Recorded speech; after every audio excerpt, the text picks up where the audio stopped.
Bold. Cheeky. Flashy. Gallus.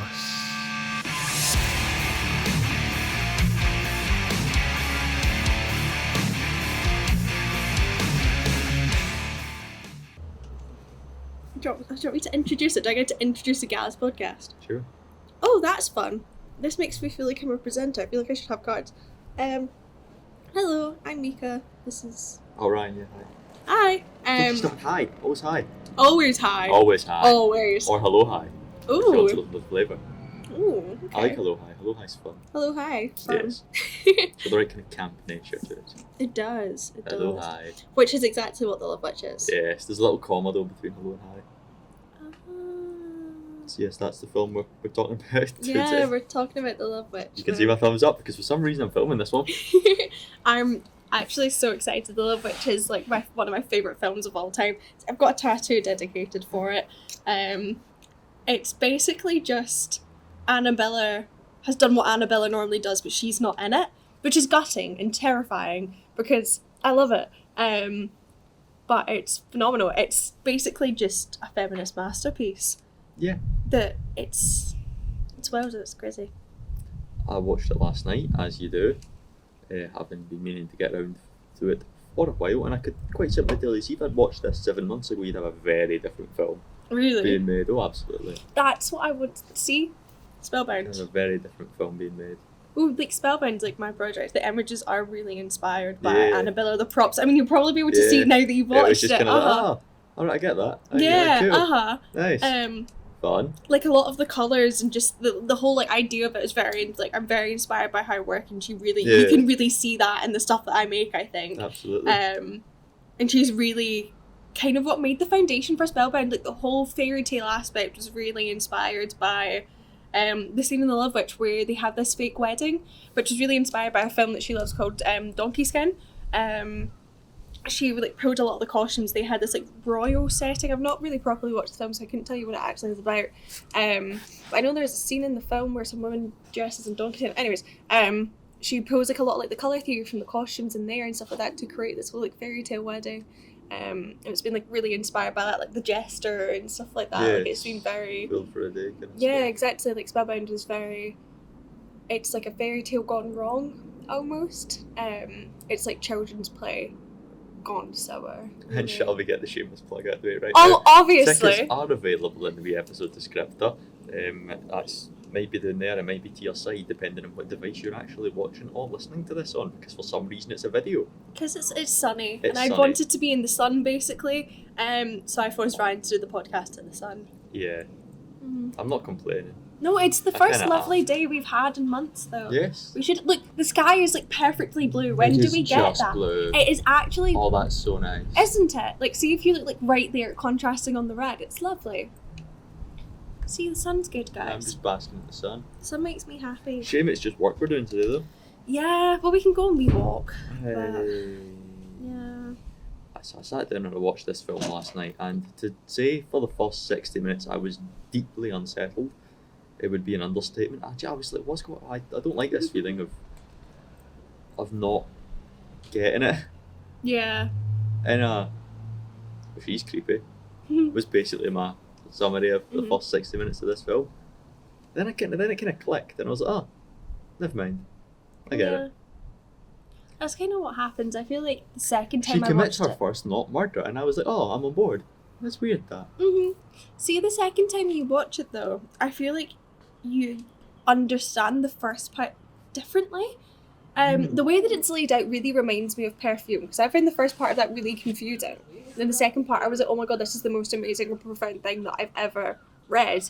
And then I went and reread it and read the first part, and I was like, oh my god, everything makes so much more sense now, and I feel like that's what she's done in her film, and she does it really cleverly, because you do understand it at the end, and there's kind of no, I feel like there's almost no setup to the film a little bit. You don't need her, you don't need it for her, like for her, I think you get really no kind of background into her life. You just see her like on a road, she's like, I'm wanting to leave and I'm done and I've had enough, but then it actually turns out to be this whole big twisted murder plot. It's really interesting, and it's obviously like I said, like murder and killing is the symbolism for love here, which is predominantly used for cannibalism, which is something I think it would be so cool if she explored, because she would do cannibalism how I want to see cannibalism done in a film.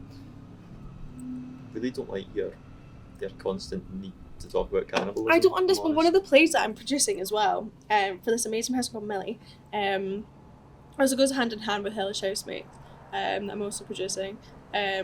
Cannibalism's a symbol for either friendship or love in that as well. I think it's a very women-based thing. Women are very like, it makes sense. To me, cannibalism is just cannibalism. But it's when you do It's metaphors and symbolism and shit. It's still just cannibalism in my head. It's still a deplorable crime. I'm just a bit arty-farty, I think. And I just see cannibalism and think, nah, I'm getting it. That's enough for me. Didn't that guy in Call Me By Your Name, that Hammer guy, whatever the fuck his name is, do cannibalism? Call Me By Your Name, that man in it. What is Call Me By Your Name? You've never seen that film? Tell me Chalamet's in it. I know Timothy Chalamet. Sometimes I just say his name. Yeah, I think you're in love with him. No, he's just funny. He's a little child, baby boy. He is, and he plays Willy He can do Wonka, one. but he looks like a child. You know what's a fun way to start a film? Go on. You got a little sunbeam tiger, right? Uh-huh. That's not the name of the car, but it's what it looks like. It's red. You've got a person in red, Uh-huh. lots of red bags. And just go for a wee drive. That's basically It's the so love much witch. fun. She's And just the in, like, editing's a lot. It's very fun. It's nicely edited. It Oh. feels right, but also off at the same time. Mhm. And you pick it up as it goes along. I think that's why I was so uncomfortable for the first bit. Is everything just felt wrong. That's the whole point. That's something that she really does really well in her work. You always have this. Oh, I think there's a specific feeling that I've never felt while watching anything else that I get when I watch her films. There's this kind of sense of like kind of almost being a bit promiscuous as well. I feel like it's like kind of uneasy, but everything's so glorified and everything's so aesthetically pleasing, and she does it so well. I don't know if it's something that's intentional with her work, but it's also Annabella, and everything's intentional because she is basically a god. She is like, she just, the way that her movies feel, they have it's really authentic, and you can, but then when you understand where she's pulled it from, it makes sense. But she also does it so her. It's funny because one of the guys who I listened to review this didn't describe it as God, described it as control freak. No, it's because he's a man. Yeah. This is the thing. Annabella, like one of my favourite quotes of her from all time. I can't like do it off by heart. It was when she did an interview. She was talking about her inspirations for the Love Witch, and it's again, she brought up Donkey Skin, and she was saying how she doesn't make films to. She basically just makes them out of passion. She doesn't get them to be okay for anybody apart from her. She does it for women. She makes film for women to enjoy, and that's her audience is women, and she does it so well. Yeah. And there's such like a niche sense as well of her audience, and she's done it brilliantly. She's also just brought out a book recently that I'm dying to read. I heard someone review it, and apparently it's meant to be like phenomenal. It's meant to be like very like old classics. That's what she's really inspired by as well, as like old vintage films. I mean, she shoots everything on film, which I don't know how she affords because it's extortionate. But that just helps. It just gives her films this feel, and the colours are so rich as well. Like on the scene when she's lying on the carpet, and this like lovely like yellow and the reds are coming in, even just like her flat, and it's amazing. Absolutely. There are sentences in this film that brought me back into the feeling of confusion and uncomfortableness. And normally it's just the word sex and then a word beside it that doesn't need to be beside the word sex that just made me really confused. At one point they mentioned something known as sex magic. Yeah, Ryan texted me at that point and went, I don't need to know about this. I was like, I don't want to know. We're in a bar right now, a dancey bar. Burlesque, yeah. I can't pronounce the word, so I decided to go with a word I can pronounce and put a Y at the end of it. Nice. There's these two twins that have rocked up because of fucking course. There's little culty twins. One's called Star and one's called Moon because of course they are. And I was like, this is not helping me not feel uncomfortable. And then someone mentioned something called sex magic. And you know what? I don't want to know. I actually just don't want to know. And then there's also sex dancing. I don't need to know these things. Please. No. I'm so glad they didn't properly explore that. We get to see scary body parts of men, which I don't have. Yeah, it was not fun. Scary body parts of men. Yeah. Scary. No, but I just love like some of like her one-liners, like, oh, I should have known he's a pie. Like the film is so niche as well, and that's one thing that I really love that she does, because I feel like a lot of directors are really tight, like writers are scared to go so niche in case people don't understand it. Yeah, because you make it to try and make it as accessible to as wide as audience as possible, and but not when you're just making the film that you want to make for you and for women. And that's what she doesn't do, and that's like something that I love, and that's something that I really want to do, is target with a niche audience. Like the part where like the whole tower card scene, which is tattooed on my arm, like the one that makes this whole like significant moment and things like that, you wouldn't understand that's like a big turning point in the film for what's going to happen in that moment if you don't read tarot, or if you don't understand it a little bit. And just like I always her being like, oh, I should have known he's a Pisces, like referencing that and stuff like that. I even just love the part where it's like, oh, you're a narcissist who can't love. It's just stuff like that. It's like, it's so fun. Just how like, her interactions with other characters are amazing, and that's obviously as well like her betraying her like only friends that she's got as well by sleeping with her husband, and then he kills himself because he's so in love with her and is so like, she's this like amazing embodiment of what women are supposed to be in a male view, and it's done so well. And I feel like a lot of, I remember I watched it with an ex-boyfriend and he basically just didn't understand it, and he was like, oh, I don't love it, and it just like, it's made for women. Yes. And it does it especially well. There's a conversation in it that I very much enjoyed. It was between Wayne, is that his name? Mm-hmm. Curly-haired literature teacher. Yeah, I think that's his name, Wayne, yeah. And to paraphrase, he basically just goes, I love women. Yeah. I love that. That's an amazing line for this random ass literature teacher character. She's like psychologically breaking down how this wee guy reads, I'm assuming, old-fashioned books that are about women. Yeah. Yeah, is that? Yeah. I think so.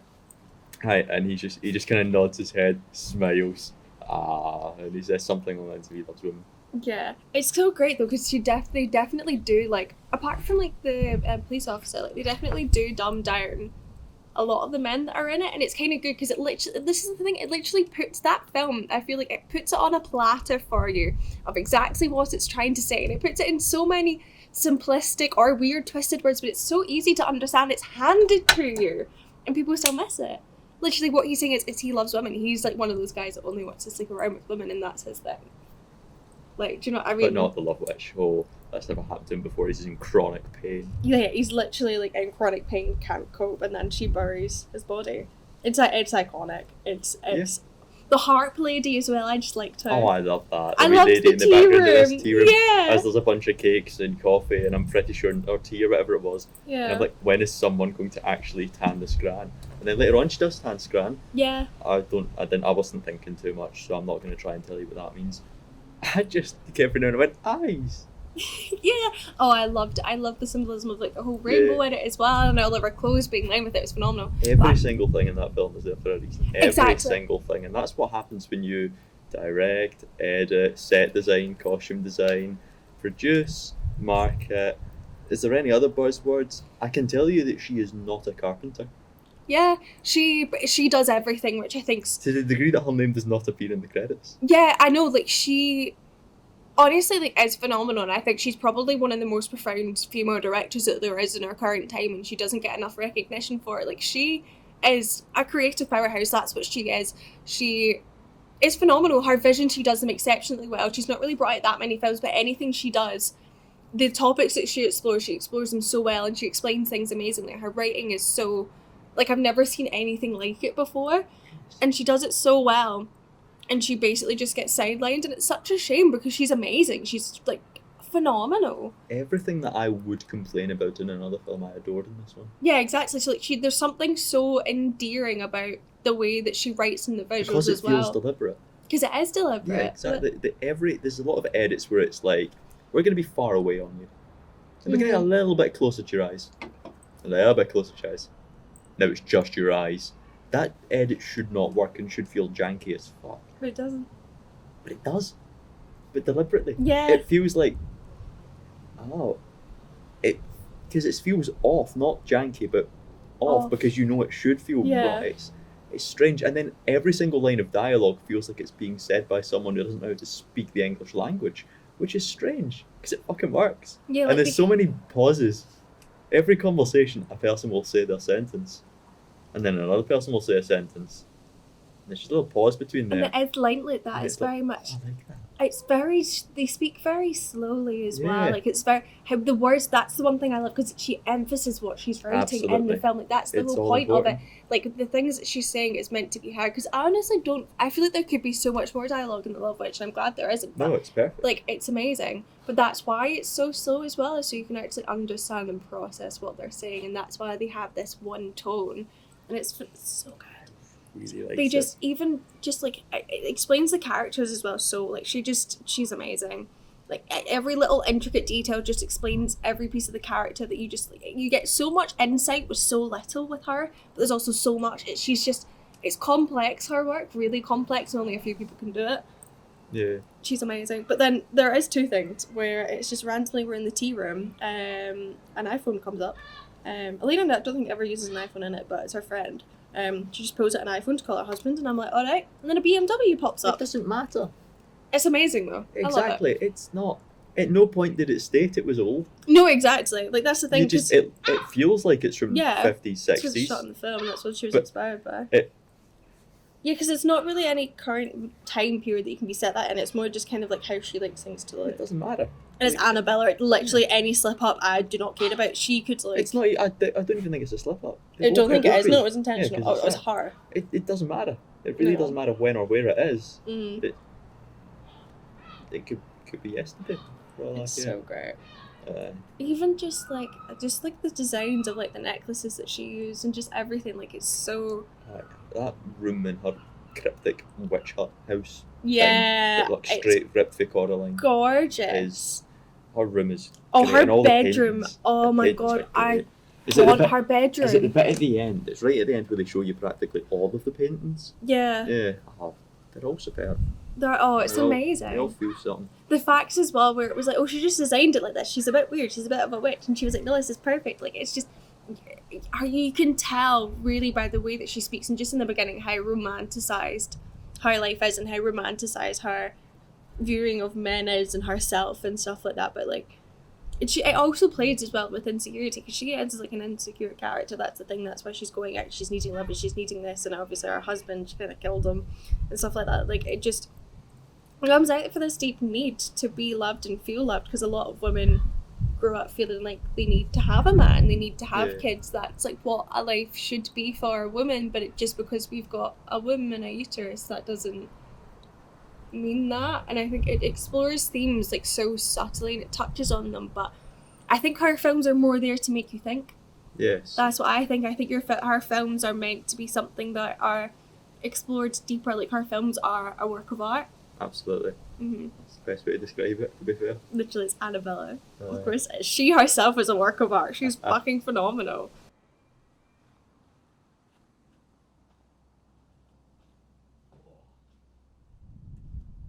She's great though.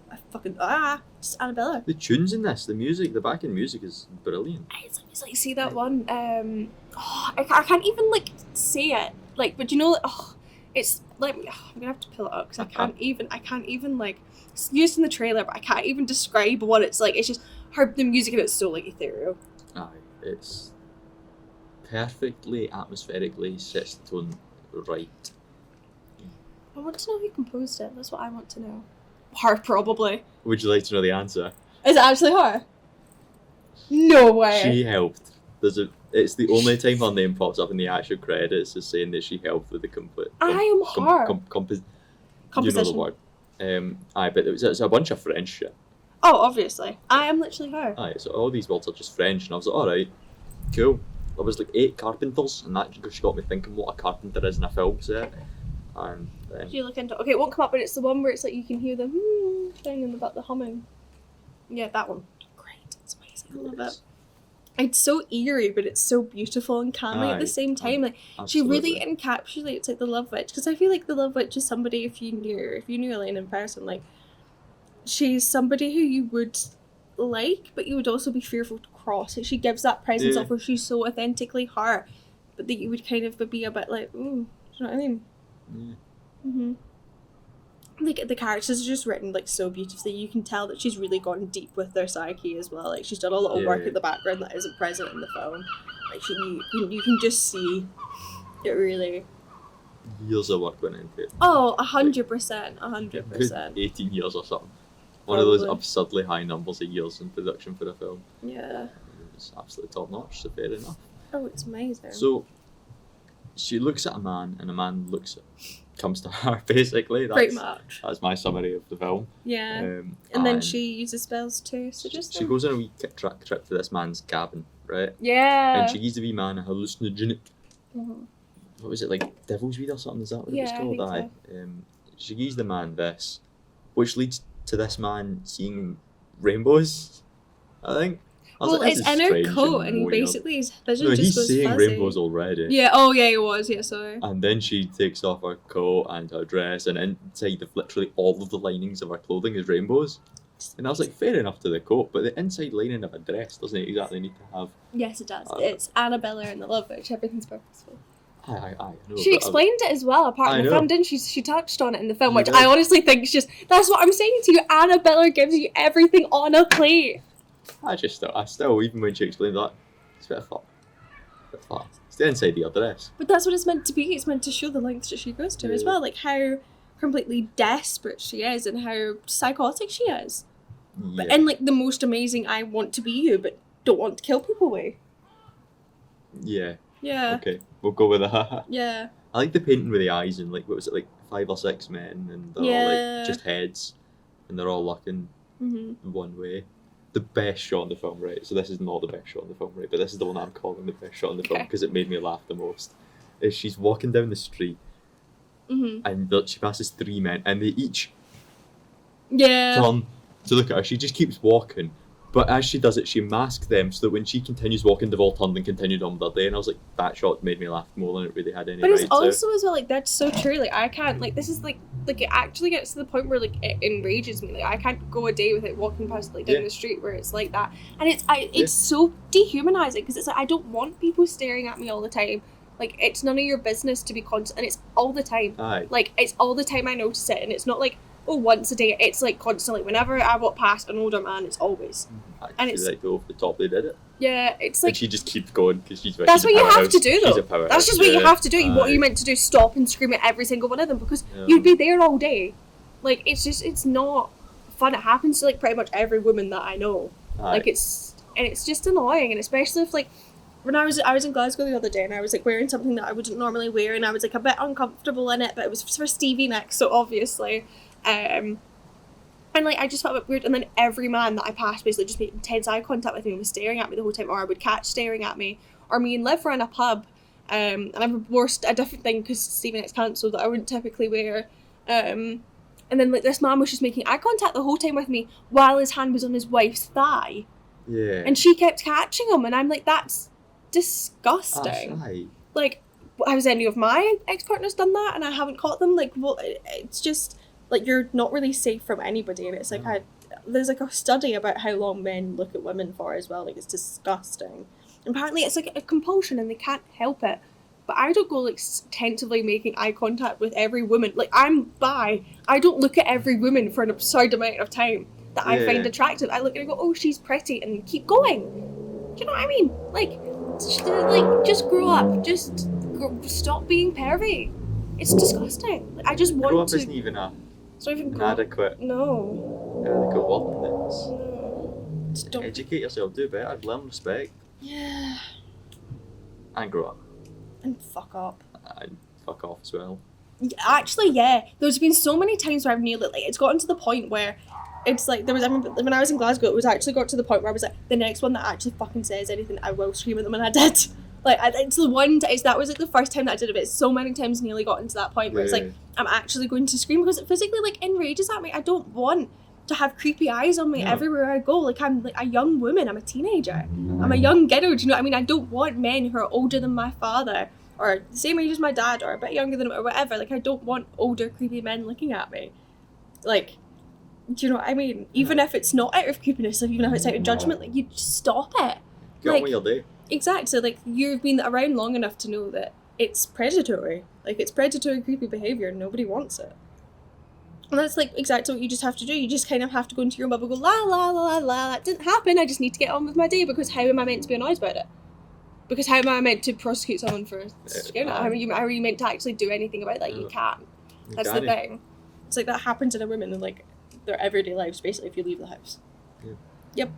And you get criticised for everything you wear. If you're too dressed up, then you're da-da-da-da. And if you're too dressed down, then people are going to think this of you and all that stuff. Like, there's so much pressure on women about what they wear and how they present themselves. And if, do you know what I mean? And it's like, if a man doesn't like one thing, then it's like his, do you know what I mean? He gets the last say. Like, it's so, like, heavy. Like, men feel like they can control women and women's image. Yes. Yeah. It's evil. Absolutely. Yeah. So, I mean, the film just has so many wee critiquey bits. Amazing. Lighter bit, maybe? Lighter bit? How cool her clothes are? Yes! Yes. Oh my god, I want to see the black coat that she wears when she's sitting on the bench and eating that sandwich. I want that. I've got a leather one similar. I also bought a dress similar to that black one. I have boots the same. It's just so good. I love her eyeshadow as well. The one that I liked was she's making, I think it's when Mr. Police Officer, Detective Man walks up and she's just got like all of the colours of the ether on her, and I think there's a watermelon on her trouser leg or something. I know she's got like a little pattern to clothes. Blue. Yeah, I know what you're wearing. It has a bunch of other colours. I was like, oh, that's sick. Yeah, her clothes are really cool, but it's still like she's got such a variety of style as well. Yeah. She has this like really witchy stuff, but then she's also got like really boho-y hippie stuff. Like she's got a large variety. I really also like her costume for like the. I know you keep talking about this, the wedding scene. I love that. Yes. That was beautiful. Yes, I mean it's one of the. That was weird. That scene. It was weird, but it's donkey One skin. of the things that made this film as uncomfortable for the first 60 minutes for me is not actually knowing where it's going. Yeah, that's true. For the first like 60 minutes, I was like, this could go in a number of places, Mm-hmm. and they all are like, actually, I don't know. It's like unlimited.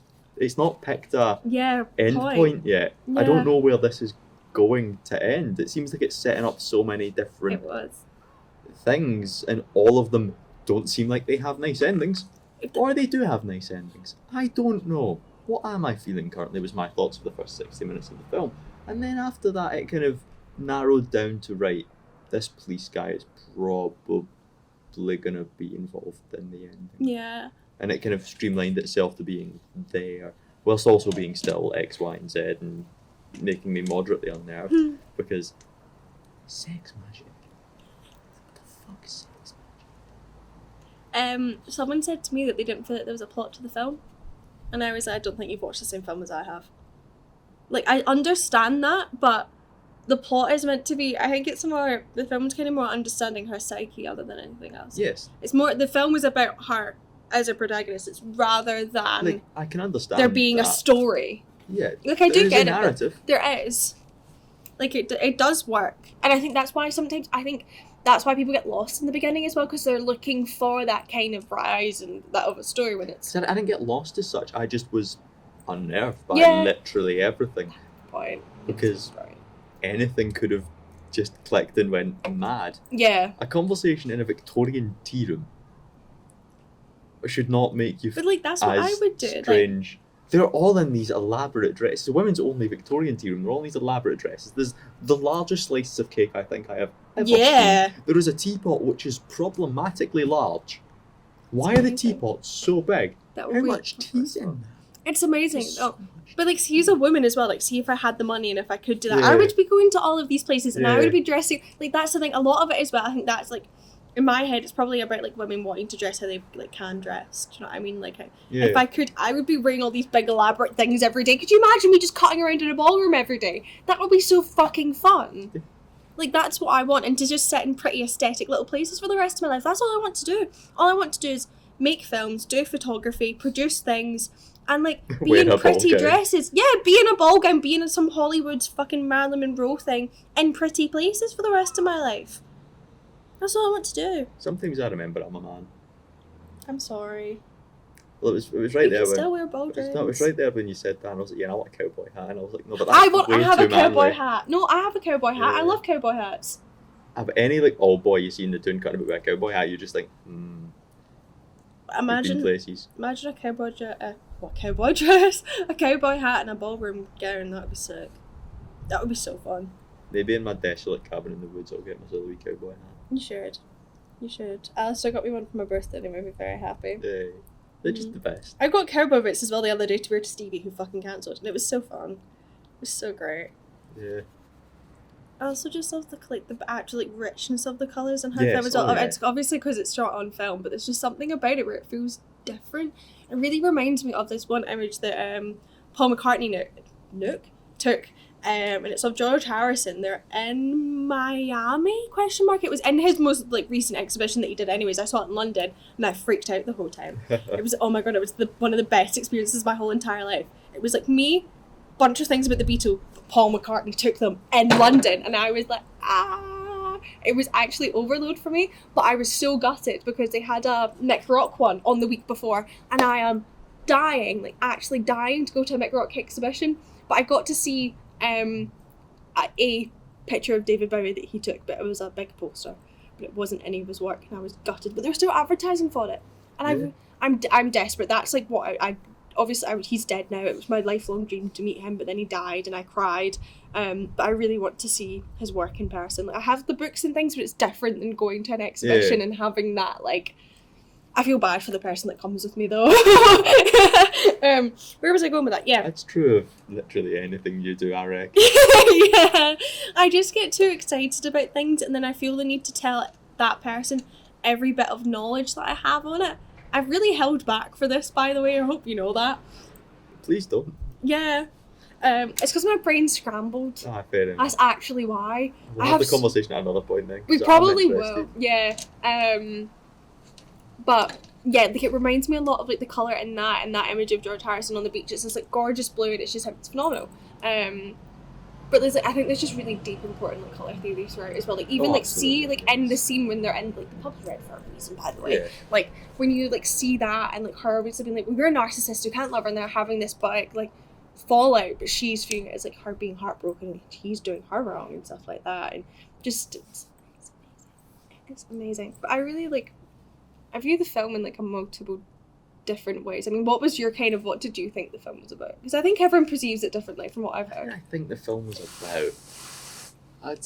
I don't know. I may or may not have done what I typically do, which is get too swept up on what I'm looking at. Yeah, I do that too. And more than what I was actually... I wasn't processing really what was going on. Yeah. I was more just interested in how it was edited, and the thing that I'm going to come back to, and I'm probably going to have to be inspired by, is the long pauses between every line of dialogue.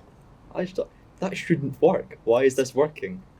Why is this working? See, why is it working? The only word you need to put after that is Annabelle. Well, Cool. 2 words. That's True. it. She could do anything to make it work. She actually could. Make a film about a broomstick and make me interested. Oh, genuinely, she could. I would really love to see her. A film about a broomstick? No. I would love to see her direct the Yellow Wallpaper. Did she put flying oil on herself at one point? Flying oil? Actually, Robertson was showing a cream that had flying something on it, and I was really confused. No, the oil, no. It wasn't oil, it was a cream of some sort. I was like, is she about to fly? And then this man rocks up and starts talking about how he likes to fly. Oh, you've just seen him, the idea of just being in a plane. I think it was Richard, yeah, because that's his job. He goes on Her this friend's husband. mad rant about how much he likes to fly. Yeah. And she just kind of sits and listens. Yeah, I think a lot of it is to do I think the plot kind of gets lost because obviously the point of it maybe, because this is how I interpret it, because she is the one that's going after these men in a sense. She's the one that you get her psyche with it. She's the one that's going out and being I want this man to love me, I want blah blah blah blah blah blah blah. But she thinks she knows what a man wants because she's interpreting what the male gaze is. Yes. She's actually more of a representation of the male gaze. Yes. But aesthetically, the female gaze, it's done really well because she's both. But she's exploring themes of obviously having to be hypersexual because that's what men want. And she even says that to her friend and stuff like that as well. And she's exploring these themes of having to be beautiful and getting dolled up every day and spending hours and taxing yourself and things like that. But then she's also really authentically herself, which is kind of cool. But she sits there and listens, and she knows how to act, and she knows what to say, and she changes. She makes a steak dinner. Yeah, no, exactly. She does everything that you would think typically a man would want, because it's meant to be stereotypes, and that's what she is. But it's done in such an aesthetic, weird, disturbing way, and it's amazing. Lost my train of thought. I had a point there temporarily. It'll come back to me. Yeah, it's just it's interesting, and her friend as well. Her friend's meant to be I think probably more of a modern day woman. Yeah, Barbara, that's her name. Like, because she's the one where it's like, you don't need to do that. She was like, you know that. And she's like trying to like actually, she's trying to help her. That's the thing. And she's not wanting that because she's so caught up in like her own delusion of what men want. But then also like being young, like, especially how men are nowadays, a lot of it's still true. Like, a lot of it's more true than it was. Do you know what I mean? Like, our friends trying to be there and being like, that's not like how that should work. Like, just because men want that, you will find one that doesn't. And she's trying to kind of tell her that. And she's like, no, because she's still caught up in this kind of rose-tinted glasses twisted idea, and she doesn't understand that it's wrong. Yeah. Like, she's killing out of love. She's killing because she can't have them anymore if something bad happens, and she doesn't want anyone to have it because she's also obsessed. That's the thing. Like, she's also obsessed with them, and she needs them to match her level. Try to come back. It's also as well, like, I think meant to play on like men manipulating women as well, because in this position she is the manipulator, but normally typically it's men doing that to women. She is like, right, but when giving them the spells, it's like to manipulating them to love her. And I think men like to have hundreds of women by their doorstep, like to be obsessed with them, and that's kind of what she's doing. And the fact that she's like, it's just incorporated witchcraft is so good. It makes me so happy. It's a very me film. I speak about there being a particular type of film that Ryan likes. It's the weirdest thing because it's also the opposite of the thing Ryan likes in the real world. There's 3 bullet points to this. Josh knows them by heart because the amount of films I've made them watch that have them. Mm-hmm. Sex, horror elements, cult. So what happens if you have a sex cult? Because they talk about sex magic, right? It's not the thing that should be my takeaway, but you have no idea how I was like, no, I'm done. It genuinely, if the next hour of this film was them exploring sex magic or blah blah, that's the point where it shifted for me. I got really, the only part that I just made me really unsettled was like how creepy he was to her. Like the main guy, like the main culty man. Like when she was lying there naked. That made me like, I think that made me break down once. Does he not touch her? Like one and then she's just like, and she's obviously not interested, but she's also like, she can tell, like she's uncomfortable by it. You can tell most people are uncomfortable by it, but it also that's to explore men being in power and doing that. Because I mean, like, look at, do you know what I mean? Like, it's happened to a lot of people. That's what do you know what I mean? It's the subtle. It's all in there. It's all, told you. Handed to you on a platter. And I was too busy focused on. I like those trousers. I don't think I fully got it. I honestly, every time I've watched it, I've understood it more. I think, as I was saying before, it's something you really need to explore. Because it's something every time I watch, I notice something or I feel differently about it. And my interpretation could be wrong from what she's saying, but that's how I interpret it. Thoroughly my style, though. Yeah, it's sick, isn't it? You should watch her other stuff. Her other stuff's got her in it. There is, actually, I'm not going to tell you because I'm just going to make you watch it. We're going to watch it together because then you can't turn it off. Does it explore sex magic? Big orgy. It's big orgy. Okay. It's so fun. Okay. I like the bit when the two what's her Sun and Moon rock up, right? Yeah. And they're back on the stage, and then one of the dancers is just like, but they just cannot dance. Yeah. And it cuts back to them, and they're trying. They're like doing this weird show. They're trying. They look like if they just said, right, performance art. That's what it looks like, modern performance art. Ryan and Josh, go up and dance. But make it sexy. You and Josh are Sun and Moon. No, fuck twins. That should be your new Halloween costume. I'll go as the Love Witch, you guys can go as Sun and Moon. I mean, it's quite easy costumes. Just be creepy. Yeah. And be blonde. Yeah. Who could Bunga be? Richard. I think what's the funniest one. Richard came to head. Or he could even be like one of the people that tries to kill her. Like not tries to kill her, but comes after her. That was also one thing as well. Like, see when she's in the pub and they start to like strip her down. Yeah. And they're like wanting to rape her. Oh my god. Like, that also broke me down. Aye. It's just, they explore so much in such a short period of time, and they do it so well. And it's like they revisit different topics. And it's like that one that also like freaked me out. But it's also meant to show as well, like, having this whole persona about you as well also doesn't put you and land you in good situations as well. Like, commandeering to what men want also make men feel like they can take advantage of you. And it's horrible. They are horrible. And it does that really well, but that one was like really, because I think because there's something that feels more exposing compared to the other one, because everybody's naked in the other one. It's just a thing. They're just naked and she is. But then the touch breaches that, where it's like, oh, that's real? Do you know what I mean? But then in this one, because nobody, like, it's such a bruteful force of violence. It's just in a bar. Yeah, like that one feels different. Yeah. Compared to the other one. Because that one's more about them being in a position of power. And then that's kind of more like them feeling like they have the right. Because they've got a reasoning behind it, so they can just do it because they've got reasoning, which is just utter crap. It's good. The film, like, you explore so many different emotions through it, I think. Like, there's it's so encapsulating. It's amazing. And no one got burned.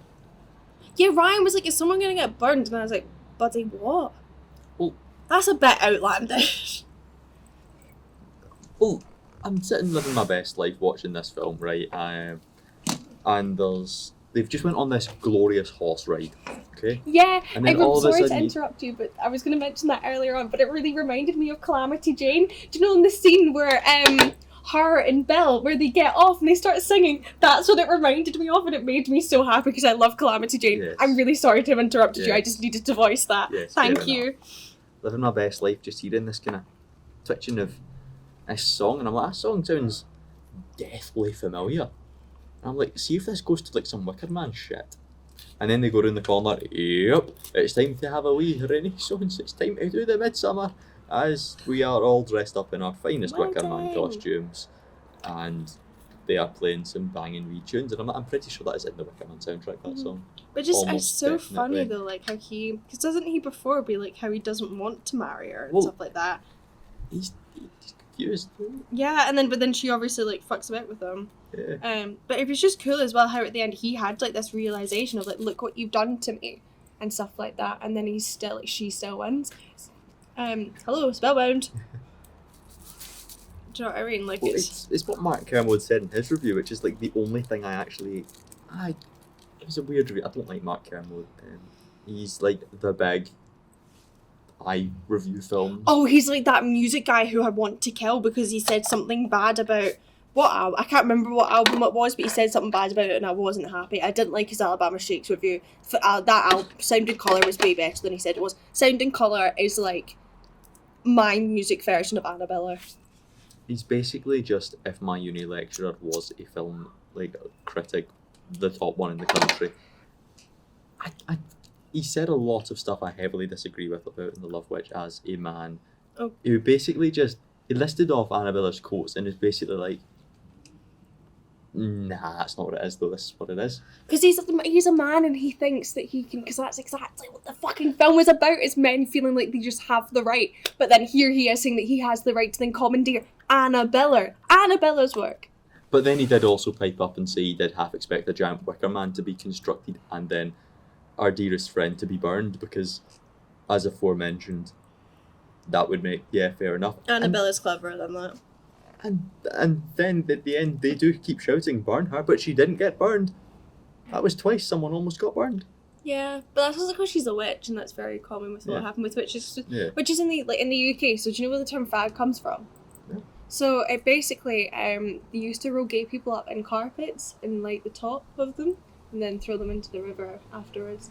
And they were called fags for that. That's what it was. That's where the term fag came from a cigarette, because they used to roll gay people up in carpets and set them on fire.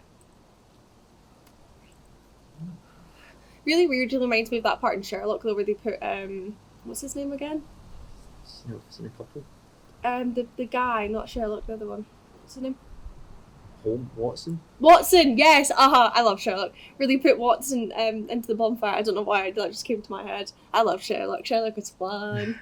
I really love Cumberbatch though. I loved him in Eric. You should watch Eric, by the way. Me and Ren watched the first episode. It's amazing. The ending made me cry. It's really amazing. He also did a film with Wes Anderson as well, and how I describe it, it's literally autism but a film. I've never been able to process a film better in my life. It's a wee short story. And he plays like the main character in it. I can't really remember it, but it's just the dialogue and the way they explain everything. It's basically as it's happening. And I've never been able to process a film like as good in my life, because it's like audio processing is something that I really struggle with. And I think that's why I like The Love Witch as well, especially because I could really follow along and digest what they were saying. Yeah. And he's just really cool. I would never watch that one with Wes Anderson. I can't stand Wes Anderson. What? It's a very, very visual thing. I'm a very visual person, but I am a photographer, so... See that I get it, but it really, I can't, I hate the fact that everything mirrors. I love it. It makes me so happy. It really pisses me off because it just, no. There needs to be something different on each side for it to feel. It's more that everything's more symmetrical. Yeah. I love it. I can't do the editing transitions, and I can't do the symmetry, and that's really the big. The stories, they might be good. The dialogue might be good, but they're watching really this funny. And I really like the Budapest Hotel. I watched that with my ex-boyfriend and two of his roommates, and it was so good. I loved it. But that's just because how it looked. I love it.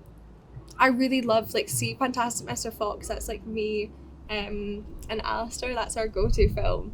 It's his favourite. I love it. Should I voice my hatred for that? Or no? No, because it will act. That's my biggest comfort film. I have some comfort media. Whenever I'm stressed out, sometimes I'll be walking and just get this big fear of stress and derealization and stuff like that. Derealization. That's what I was trying to say. Dissociation. And then I'll put on my wee little Uncle's album, which is tattooed on my arm.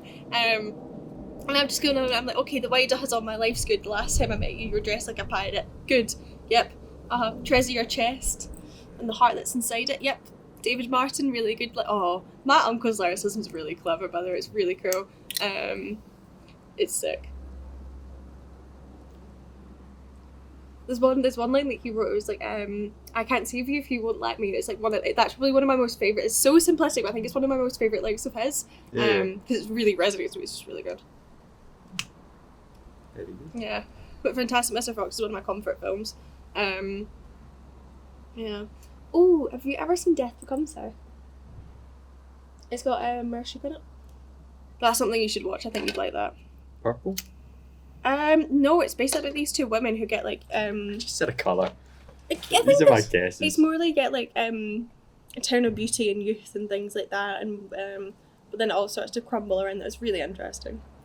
Probably get into it. It's good. I had a conversation at the escape room yesterday, which I think perfectly sums up me as a human being. Go on. So this was the same conversation with paranormal investigators. Oh. Right? And Donald Trump. So that the conversation. Donald Trump wasn't there. The conversation has been about them being paranormal investigators, one of their hatreds for Donald Trump and his involvement in Turnberry, followed up with a third one, which is where they live. Their son works in Morrison's and he meets so many famous people. And a conversation that then goes to the line, do you know Angus Thong's in Perfect Snog? And I go, yeah. You seen it? Yeah. You know the tall one? Yeah. She was in Morrison's the other week. I'm like, yeah. And I'm like, you know what? I'm quite content with that. I've just listened to Pish about this, but now you've caught my interest because I thought about Angus Thong's in Perfect Snog. Yeah, imagine just meeting a random famous person in Morrison's or in Tesco. Oh my god. It was Glastonbury. So there's a lot of... It's Glastonbury where they are. It's Somerset. Right. They're just Somerset. Oh, that's where my auntie lives. So there's a lot of people in over the past couple of weeks just because, but that's the only one he was able to actually recognise. Yeah. So then me and this random ass geezer for Somerset will just sit and talk about the greatest film ever made. I had this big massive moment where I went past Tom York, just past Queen Street, and I actually freaked out. I just got accepted to college, but the first thing I did was phone my uncle to tell him that I just went past Tom York in Glasgow. He was like, "Oh, why were you in Glasgow?" And I was like, "Yeah, it was for my college interview." And he was, but then I kept going on about Tom York, and I was like, Tom York looked at me for a very long time, and he knew that I recognised him, but I was too scared to say anything. But oh my god, it was Tom York. He was like, and I was like, "Oh yeah, by the way, I got accepted to college," but oh my god, Tom York. He was like, "Well done." And then he was trying to ask me about that, and I just kept reeling back the conversation to Tom York. And I think I phoned nearly everybody I knew to tell him. I phoned my mum as well because my uncle told me to phone my mum. Then I phoned my nanny. Then I phoned Alistair when I was at the train station because we were actually going to do an interview. But I was like, "Oh my god, Tom York!" Alistair responded, "Who?" Radiohead man, Tom York. I enjoyed our responses of who. Oh, Tom York. So excited. I was actually quite happy as well because he's in another band called The Smile, which is amazing, and I missed their gig and I was so gutted about it because there was no tickets left and I had nobody to go with. But then I saw him. Tom York was right next. Oh, basking in the sun. I had my camera with me as well, and I didn't want to be obnoxious, but he's... What is the ending of The Love Witch? She kills a police officer, and it's this really beautiful scene at the end where you see her and she's like smiling and she has the dagger, and it's beautiful with that lovely big necklace that she's got on, and it's purple. It's amazing. It's beautiful, and the red that just really profoundly comes out, like the red and the purple, like they were meant to work really well together, but they also really contrast. It's beautiful, like it's so good. So I'm pretty sure I heard Annabella say that she drew a lot on Hitchcock for it. There's a like beat for beat Psycho redo in this, isn't there? To the degree that the Psycho song is beat for beat in the background. Not that I picked up on. So Barbara's living her best life, doing some makeup, putting on a wig, and then the Psycho theme plays. Yeah. Oh my god! And then comes in with a knife, held like this, as our dear friend Elaine. And I'm like, I understand that. Yeah, where she just starts dressing now. up as her because she's obviously her husband's like just cheated on her with him. Yeah. It's really interesting as well because I think that also shows like in like female relationships, like a lot of the time, like women. I used to get this when I was younger. Like when you don't have like a large sense of self, you start to get jealous of your other friends a lot as well. Like. Because, like, I know, like, I used to, like, when I was younger, I used to, like, not like some, like, celebrities just because I thought they were prettier than I was and stuff like that, and they were cooler and they were doing things that was better than I was, and I think a lot of women feel like that towards their friends, that they can never actually be properly happy for their other female friends because they're excelling more, or they're more beautiful than they are, or they're cooler than they are, and I feel like that's a lot really prevalent in, like, young, like, women's relationships, and that's something that, like, I, like, even just, like, speaking to, like, younger women about it is something that you can see is very present. It's just I think I have got that then. Yeah. I think I have got that bit. Whilst also being like, but it's Psycho. That's the point, because it's like that. It's meant to show that like these ideas are outlandish, because you're not that person. Like it's a lot of it is with a lot of the film as well. I think like produces authenticity as well. It's that you are authentically like who you are, and you shouldn't try and be somebody else, because it leads you to nowhere. Where she evidently leads her to nowhere. Do you know what I mean? Like, it just... I think a lot of it as well, it shows consequences to your actions as well, this film as well, but she doesn't really face any, Elena. Did I need to have the shot of her pissing, though? Yes, obviously. They know I just told me that's piss instead of showed me Elena That's pissing. the point, though. Like, a lot of our film is meant to, like, go deeper and actually... Because I feel like a lot of the time, if you're just showing something and you're not showing the act... No, I think that's the only one in the entire film that I was like, okay, maybe not. No, I think it works. Like, I think it's meant to show, like, the complete extremities of her act. And that's the thing as well. The film is quite slow-paced, and I think that's meant to add to that as well. I really liked it.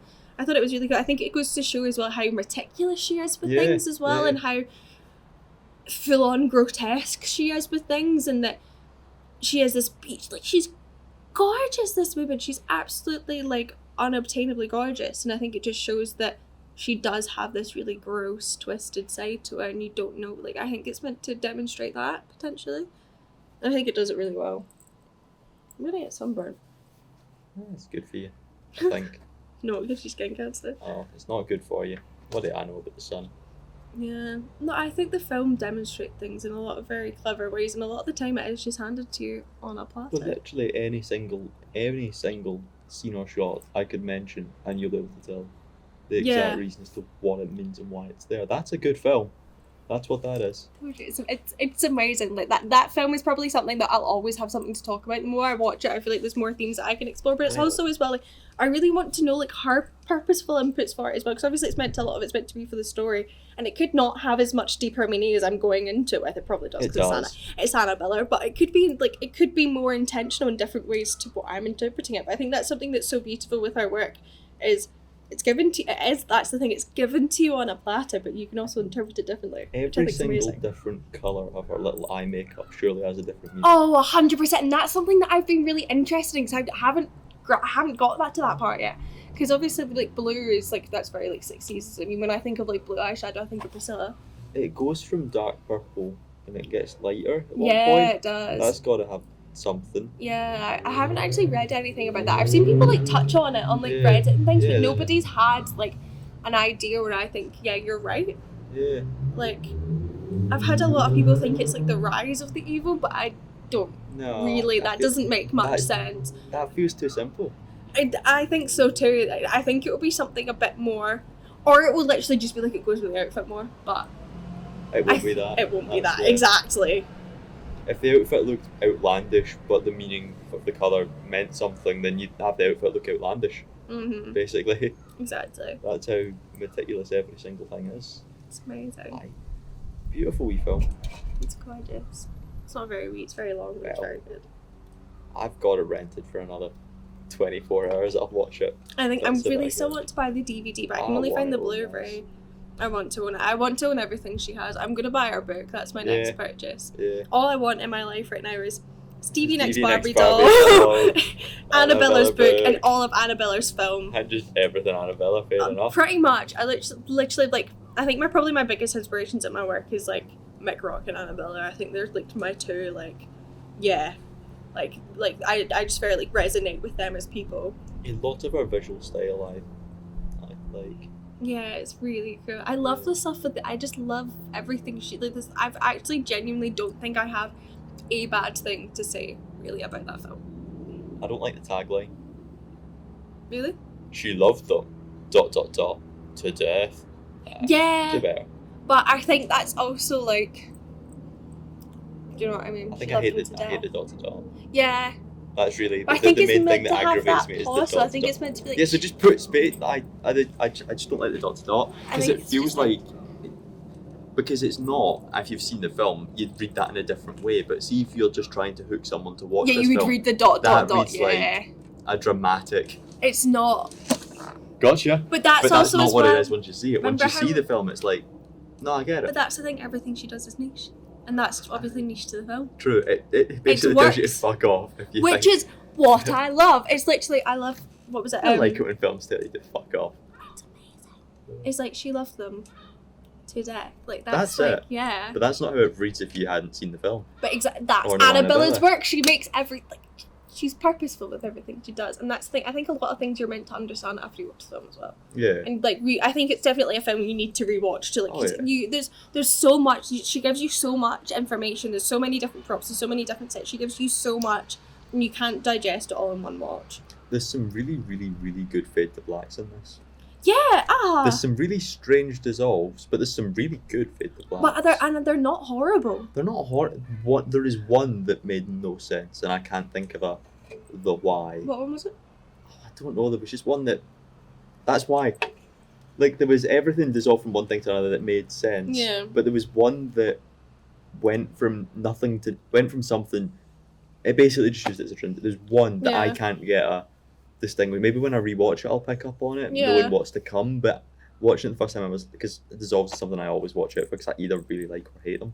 I really love the part as well where There's she's nurturing one the that's guy. Fucking good, yes, and it's got like the colours. Yeah, where it's like he's of, like dying in bed, and she's the one that's done it. That's the Yeah. thing. Like she's been reckless with her actions, but she's like now nurturing him and almost mothering him in a way and Yeah. stuff like that. And it's like, oh, She poor, does say baby. yeah, literally where she's like, oh, poor baby, and I'm like, oh my god, like it's that part was so just her dialogue there was phenomenal. Yeah. It was amazing. Her line there.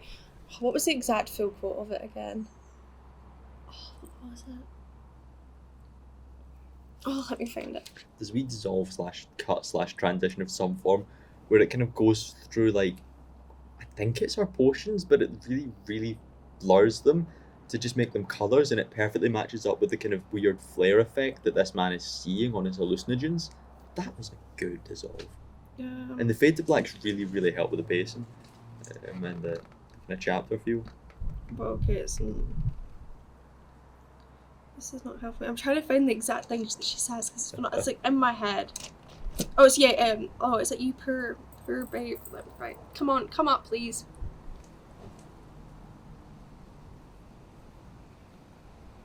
Or just don't. Oh, there we go.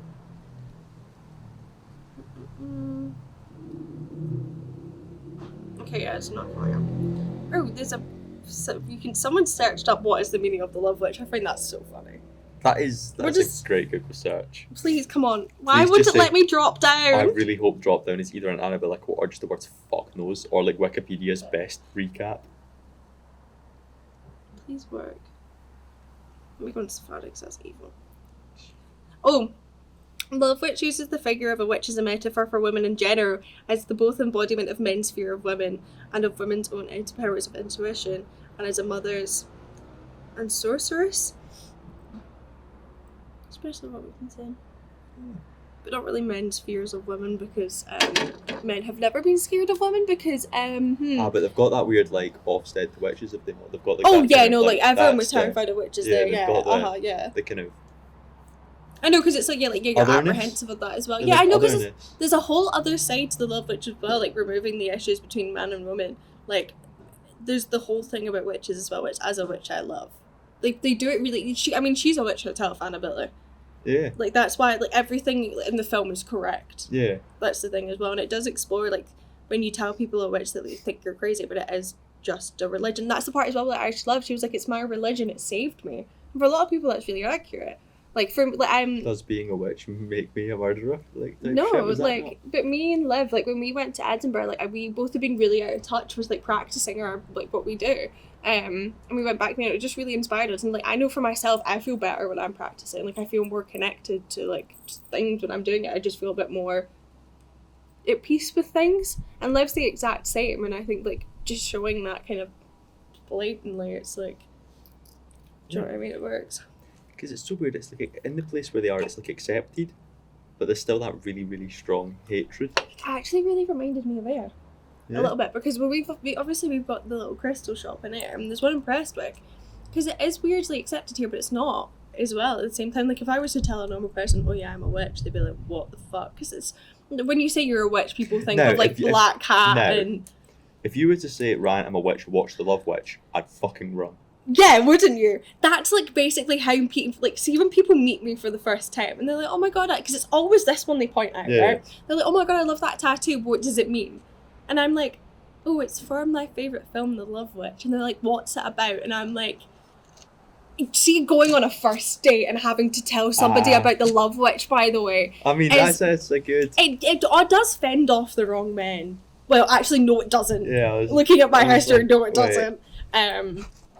But yeah, it's a very interesting conversation to have. When it's women, it's fine. But Yeah. when you're there sitting across from, like, a white man who's had a fairly normal, nice life, and he's like a mechanic or whatever, he does like a normal job, and I'm produce things and I make films and I do shit, and here's me with an Annabelle tattoo, and I'm like, yeah. And then they watch it, or I make them watch it, and they somehow don't run away. None have. Oh, someone said does to me the that best say? thing the other day. I don't know. But someone I know had watched The Love Witch, and they were like, Spellbound really reminds me of it, by the way. And they didn't know how obsessed I was with the film, but it's also kind of obvious. Freaked out. I was like, yes, someone got it. On yourself. That's what I felt, yeah. You did a good job. Thank you. So did you. Hey. We've done a really good job. And you can buy tickets in the link down below, because today I'm pretty sure is the 19th of July, which means there is ones next week. And the week after. Ends on the 12th of August. And then anyways. the week after, I think. Yeah, ends on the 12th of August. Triple bill. It's fun. It's in Air. There's a documentary and there's all my fun little images. And if you watch The Love Witch before you see it, you'll probably be able to pick up on it. I think it'll be fun. And you'll also identify the one edit Ryan made in the film immediately following The Love Witch. Have you? Yeah. There's something course there is. Yes. There's so many fun symbolism to Spellbound. There's like a Doctor Who scene. There's a Mick Rock shot that nobody's going to understand because it's so niche, but it's so good. Lana Del Rey's in Nick on there. advert. Yeah! Not even one of his famous photos. It's not. It's literally not. But it's quite fun though, because Nikon's what I used to shoot on before. I don't think the Lana Del Rey is by any means a symbol. There's just a picture. It's of Lana literally Del just a Rey. picture of Lana Del Rey, There's but literally just a picture of Lana Del Rey. symbolism of Lana Del Rey's music. I'll Yeah. find out a way to make it symbolic. Yeah. I'm Mica Ellie. Yeah, of course. Yeah, I am literally just an Annabelle I want to be. They're I not actually people don't know how to she wanna be. exactly. I don't know how she does it though, because I'm doing it and I'm exhausted. Magic. She literally, I think she genuinely is God. Or a control freak, if you want to quote. No, not Mark Sermon. Evil, but then but that's only because she's a woman though. Yeah. See if that was a man who directed Yeah, that. that would be Look, talent. sorry, hold on, Wes Anderson. Hitchcock. Did Hitchcock not do everything as well? Probably, I'm not sure, but like what, like Hedgehog Wes was a Anderson. control freak. But like everything he does is so meticulous, and he gets so commended for it. But then when Annabella does it, she's a control freak. Bye, man. Exactly. That's a really, because Hitchcock was like, he had control over. He was a control freak for absolutely everything. Yeah. He wouldn't be called that. He'd be called the greatest director of all time when he's a Exactly. wanker. Thank you. Yeah, like it's because she's a woman, and that's like being just even being like a creator and being a woman. Really, it's definitely different from being a man. It's definitely different. Like, just like because a lot of like my creative friends are predominantly men. Like, I don't think I have any really like female photographer friends apart from my little lovely Amy. I don't think I know any women that really properly do film. Yeah. But like anytime like I have a conversation with a man about what they're doing and blah blah, like it's so different. It's so different. I think probably as well because a lot of my work is like feminism based. Like a lot of my work is very based on like issues and trying to explore that. Even like the plays that I didn't write are like they explore themes that I really love. Like they explore religion and they explore cannibalism through love and this obsession and they explore relationship. Like there's things like that. Themes that Annabella do is something that I'm really passionate about. And I think that's why I really also resonate with her work. Because I haven't done anything like storytelling yet, but I think probably one day I'll end up doing that. And if I was to, it would be something really heavily Annabella. It's like inspired. It's also experimental as fuck.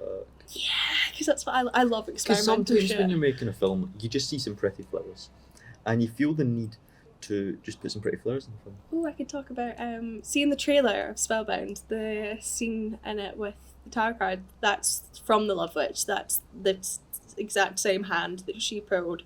And then it has that weird rainbowy light, which I actually don't know how I did.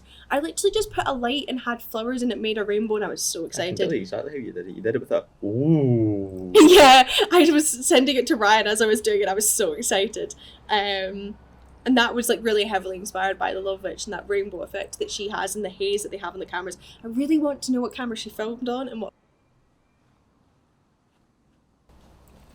All right, so I'm walking around the back because do you know the issue with filming outside in the beautiful sun is the fact that we actually can't see our dearest friend red light really, so we don't really know what red light's just normally when I know I got. need to start being scared when Ryan does interview. So we don't really know what just got cut. So Ryan almost definitely used that time to put in a clip of some pretty flowers.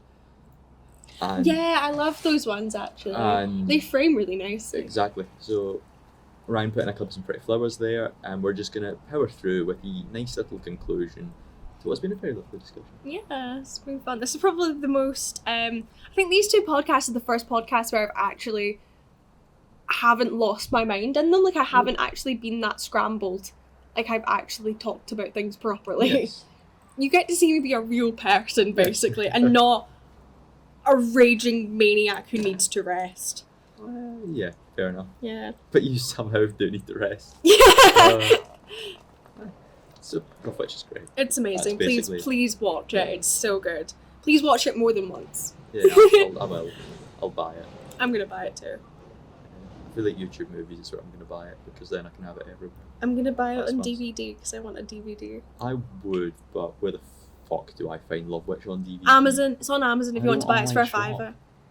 I can buy it I'll if give you you a want it fiver. on Yeah, DVD fair and you enough. give me a I'll £5. give you a fiver. Fair enough. Seems like a fair deal. I'm a good friend. I'm just a wee guy that wants a Love Witch DVD. Yes! This is what I love. I feel like I plague everybody that I know by either talking about the Love Witch or making them watch it, and it's my mission in life to educate everybody on Annabella and Mick Rock. That if you know me, that's literally the only two things you need to know about me. Uh-huh. She's still nodding her head. No. It's like, I can't see you. I can feel it. I feel that's a justified ending to a podcast, that. Just a wee bit of head nod. Just me really excited. Yippee, So love third it. time's a charm, you know, that's what they always say. One more time. Down below there's wee tickets to go and see a Love Witch inspired thing. About coercive control and about horrendous thing in women's mental health. Well, not really women's mental health or mine, but well, yeah. Interpret it how you like. Yeah. Coercive control is like the main basis of it, but the start of the images is about like female mental health and being young, and it explores really like deep topics that are kind of hidden and they're kind of not understood. It's a lot about being like a young hormonal teenager and not understanding your place and being really lost and really confused and kind of not knowing where to go potentially, and just being a bit lost and being young and feeling like nobody's gonna take you seriously, and that everyone kind of does take you for granted, because the fox does. This has been a podcast on Gallus Podcast, hosted by Once Yourself. Hi. It's a perfect opportunity to say hello, hi. And like myself, hello, hi. See, it really works. It's What about hello, bye? No, fuck that. It's always hello, hi. Okay. You never say bye-bye. Hello, hi. You just wish someone a good day. Have a good day, dearest associate. If you're watching The Love Witch, but if you don't watch it after this, then you've learnt nothing from this last hour. I've not done my job properly.